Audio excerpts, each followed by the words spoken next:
strategy आहे एवढं नक्की 3.5 आणि 4 तास लागतात मतदानासाठी 1300 आणि ते सुद्धा सिनियर सिटीजनवर ढकलून मोकळे होतात यापेक्षा दुसरं दुर्दैव ते काय तुम्हाला वेगा नाही भेटला ते डायरेक्ट आतमध्ये गेले 4 तास उभा राहून दाखवा ते थांबले नाही लाईनवर आता ते जबाब विचारला तुम्ही बघितलं का ते हो लोकांनी जबाब विचारला काय विचारलं लोकांनी कोणाला विचारलं त्यांना आमदारांना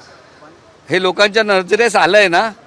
मग अजून वेगळं बोलण्याची काय गरज आहे तुम्हीच बोलताय ना कारण मी काय अनुभवलं नाही लोक काय बोलली ते मी ऐकलेलं नाही कारण मी मतदार केंद्रातून आलेला आहे सर्वांना समान न्याय असावा आणि त्याच तत्वाने इथे कोण मतदार कोण सेलिब्रिटी असं काही नसतं वेळेत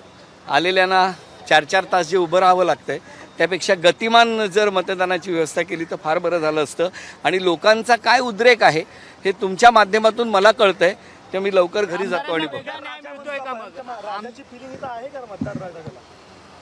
तुमचं काय म्हणणं आहे तुझं काय म्हणणं आहे तू इकडे माझ्याकडे ये ना तू पण अँकर आहेस नाही तुझं काय म्हणणं आहे सांग लाईव्ह असेल तर सांग तुझं काय म्हणणं आहे बरोबर आहे नाही तुझं म्हणणं आहे बरोबर आहे नाही बरोबर आहे सांग बरोबर आहे हे जे चाललंय ते तू सांग बरोबर आहे का हो की नाही बोल ना हे बघा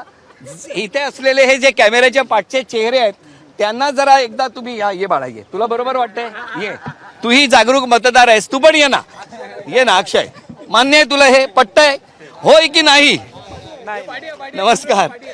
आहे पटतंय हे तुला मान्य आहे एबीपी मान्य आहे हो सांग ये ना तू पण ये तुझं काय म्हणणं आहे सांग कॅमेरा कट केला ना